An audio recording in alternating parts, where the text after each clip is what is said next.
Well, good evening, ladies and gentlemen. First of all, let me thank you all for coming here today. Well, I've got something great for you. There's clearly a very effective way to provide our students with a corrective feedback. Well, it's called error mapping. Well, the subject of my presentation is error analysis of written English essays through error mapping. Today's topic is of particular interest to all instructors who need to know how to, who need to focus on written essay error analysis and wish to help students improve and develop their English language accuracy in written essays. The objective of this presentation is not only to demonstrate how error mapping is becoming an effective way of analyzing students' errors, but also to provide a comprehensive overview of error classification as well as the process from error identification to error evaluation. So, I've divided my presentation into 4 parts. I'll start off by analyzing the title of this talk as certain clarifications might be needed. Then I'll move on to the error analysis through error mapping, which is a combination of direct and indirect feedback and based on error identification, description, explanation, and evaluation. After that, I'll focus on the impact of the error analysis through error mapping on students' English language accuracy. And then I'll end with an example of the the error mapping effectiveness. So much for introduction. Now, in this first part of my presentation, I'd like to focus on the explanation of specific terms. For instance, what is an error and what is the difference between an error and a mistake? Or what is a map and what is its meaning in error mapping? Well, in 2013, Carl James pointed out that errors are evidence of the learner's inbuilt syllabus or of what they have taken in rather than what teachers think they have put in, and ended up claiming that intake should not be equated with input. A couple of years before, Rod Ellis highlighted the difference between errors and mistakes. He argued that errors reflect gaps in the student's knowledge and occur because students do not know what is correct. On the other hand, mistakes reflect occasional lapses in performance, in students' performance, and occur because in a particular instance, students are unable to perform what they know.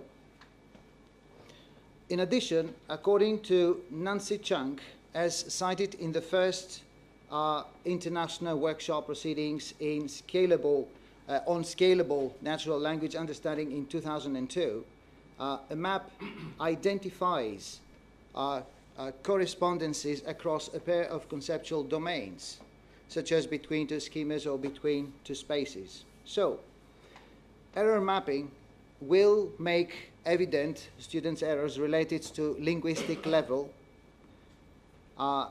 spelling, form, type, and cause. In this way, errors will be identified, described, explained, and evaluated, and learners will be able to work on their errors and mistakes while writing and proofreading and demonstrate improvement over time in targeted areas. And this leads me directly to my next point.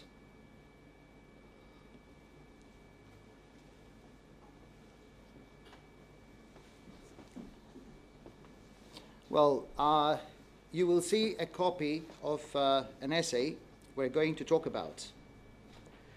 Imagine you have been given the following text, that text, for error analysis. What would your first step be? Well, the first step in analyzing learner errors is to identify them. But is the error identification an easy part of the error analysis process? Well, allow me to say, not at all. Now let's take a look at the sample of learner language. This is an essay with the title, "Improvements in Health, Education and Trade are Essential for the Development of Poorer Nations. However, the governments of richer nations should take more responsibility for helping the poorer nations in such areas. Discuss." This essay has been written by a 20-year-old Brazilian learner of English for academic purposes.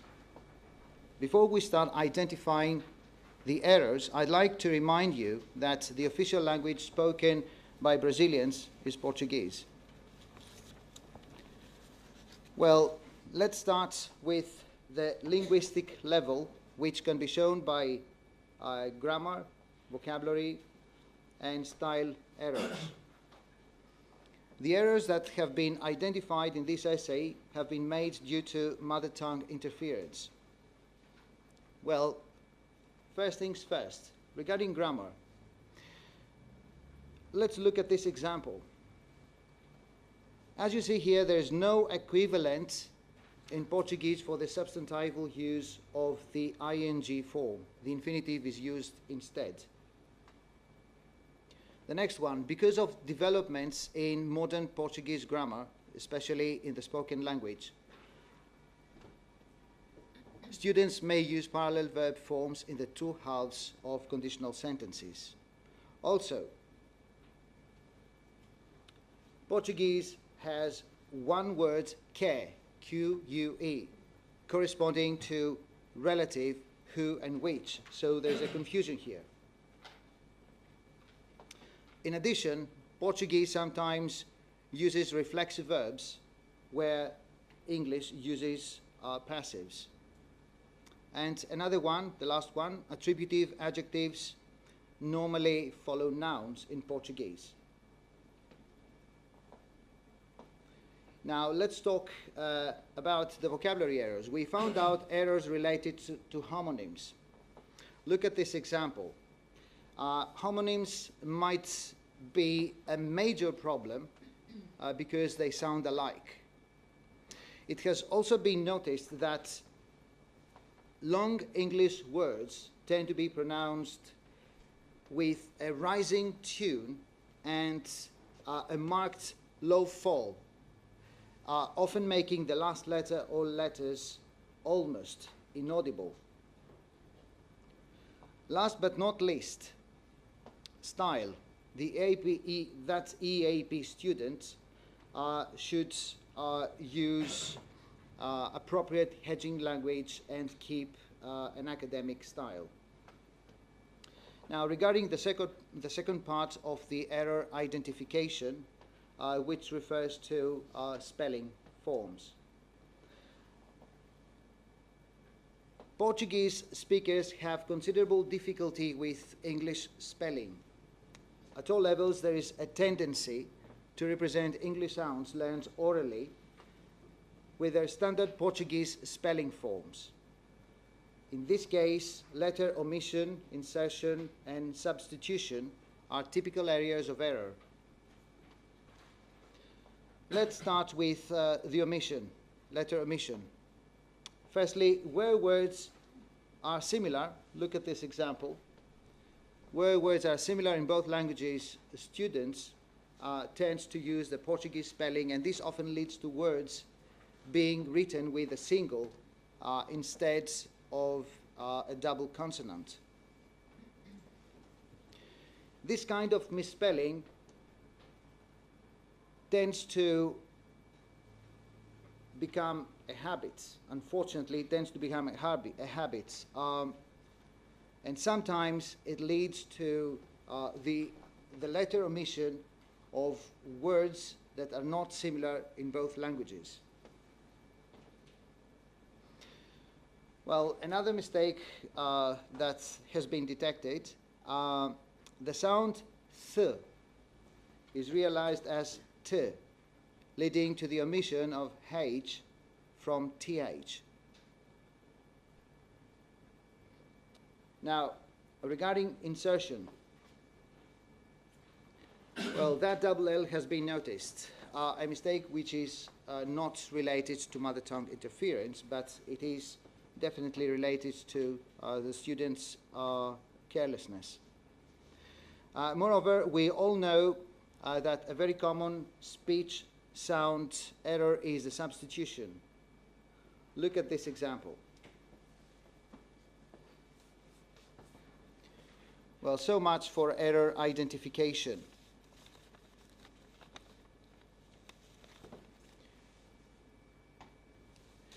Now, after examining the error identification in this essay, let's turn to the error description stage. It has been noticed that some errors have been made repeatedly. Well, let's look at the error description table according to the type of the errors, systematic and occasional ones. We found out 21 spelling errors, 8 errors related to the ing verb form, 4 errors related to homonyms, 6 errors related to academic style and formality. Furthermore, some occasional errors have been noted down. 1 parallel verb form in the 2 halves of conditional sentences, 2 who-which confusion mistakes, 1 passive voice mistake, and 1 adjective noun word order mistake. So, till now, errors have been identified according to the linguistic level and described according to their type. Now I'd like to look at the explanation of these errors. Why did that student make those mistakes? Well, there are 2 causes that make non-native English language learners make mistakes. Mother tongue interference and interlanguage, which, as you see, can be related sometimes. So, in this essay, we notice that mother tongue interference was the main cause for the most of the errors that have been shown. Well, let's look at them. Portuguese spelling, single instead of a double consonant, no ing verb form, 1 word care corresponding to relative who and which. Portuguese sometimes uses reflexive verbs where English uses passives, and adjectives follow nouns in Portuguese. And now what? Identifying, describing, and explaining students' errors might be the 3 stages that let the learner know what to pay attention to while writing and proofreading an essay. However, a complete picture of the error mapping process should include 1 more stage, the error evaluation in combination to contrastive analysis. As is known, the primary purpose of evaluation is to inform teaching and promote and encourage learning. It is one continuous cycle consisting of collecting data, interpreting data, reporting information, and implementing it to teaching and learning. In addition to the evaluation,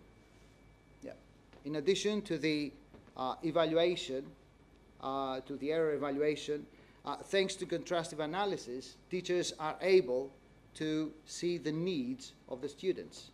Simultaneously, students will be able to understand the differences and the similarities of language 1 and language 2.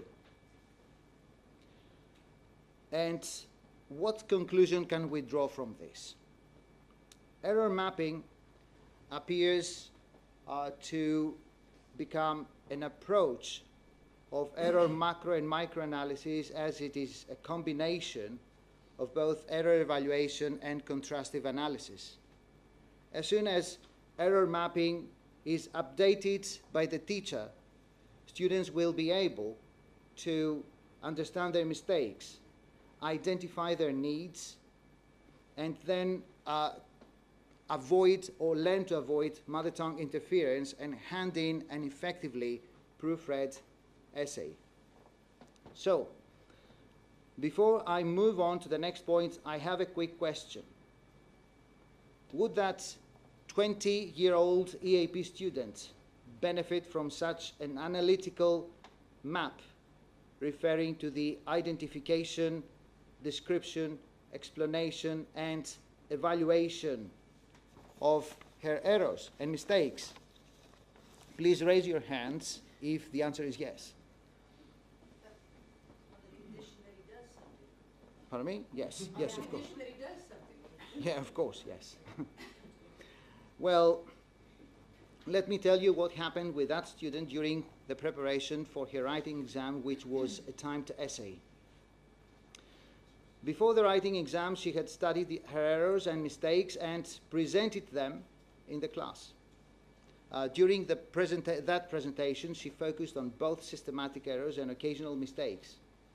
And through examples, she explained how her mother tongue affected her English.